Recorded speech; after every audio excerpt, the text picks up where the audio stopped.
So you're also recently involved in esports, I see. How's that working out? Yeah, for esports, recently started my own esports league last year, mainly because during COVID, we saw how sports and live sports really got shut down because of everything. So, a lot of people moved to the esports realm to be able to still kind of have some type of sports. Well, esports have been growing over the last few years a lot. And then last year, it really, really started booming. So I just looked at it as a great opportunity to capitalize on the boom. And we started our own sim racing league where people who were on the esports side of motorsports, they could compete in our league for prize money, cash prizes, all that stuff. And the league's been growing. We've been putting on events since December. We've already had 3 events now, and we are working on our 4th event coming up here pretty soon in the next few months. Is that the same company as what you're using for like the drag racing? No, it's different. So the company for our esports is called E-Racing Association. So we called it e-racing because it's electronic racing, and we wanted to kind of keep it vast. Our right now, our main software platform that we're using for the sim racing is iRacing. So don't confuse iRacing with e-racing. E-Racing Association, the league. iRacing is the actual software that's being used to race on. Mm-hmm. And how well do those skills transfer over into actual real life racing, driving with the virtual headset and all that stuff? Yeah, it translates over pretty well. So some people use a screen in front of them.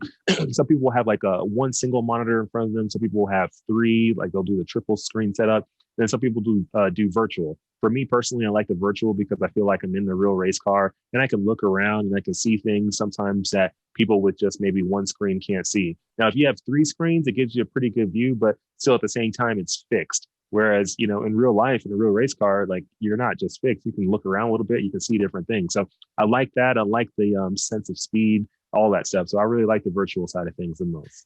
How much does it cost to get a decent system like that if you want to compete in these events? To get a decent system, the one of the biggest things is computer. You gotta make sure you have a good computer that's going to be able to handle the internet side of it, handle the graphics, handle the audio, handle all that stuff. Because last thing you want is to have a really slow, choppy computer where it's always laggy and all that stuff. Because then you'll never get a real good experience. So that's the first thing. And you can get a good computer probably anywhere between $800 to $1,200 in that range. That's a good solid computer. You can get some for a little bit cheaper that will still work, but you might run into issues here and there. But I would say about $800 to $1,200 for a computer. Then for your steering wheel, pedals, and shifter, there's different ones that all range from anywhere from maybe $350 all the way up to a few $1,000s. The ones that are 350 still work great, and they still get the job done. But if you want one that's a lot more, intense, I would say you can go for the more expensive ones. And then for your cockpit, where you actually sit in actual sim chassis, you can find some for as cheap as $400 or $500, all the way up to as much as you want to spend, $10,000, $15,000, $20,000.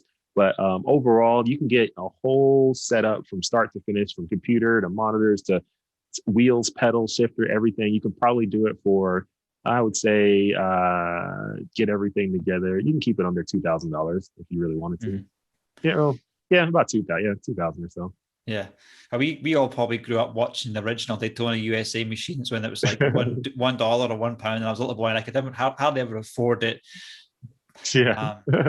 But it's just such a social experience to get people to sit and play together. The one thing I don't really like about online gaming is that, back in the day when the Xbox first came out, I was the only one that had it because I basically spent my savings on it. I was quite frugal. I was a kid growing up, and I would have like 8 or 10 guys in my room, and we were sitting crowded around this screen playing Halo, and the room got quite a fragrance after a while because we had different washing states, But I would actually like to have like a place where I could have a few of these machines, virtual machines, and just get people sitting together.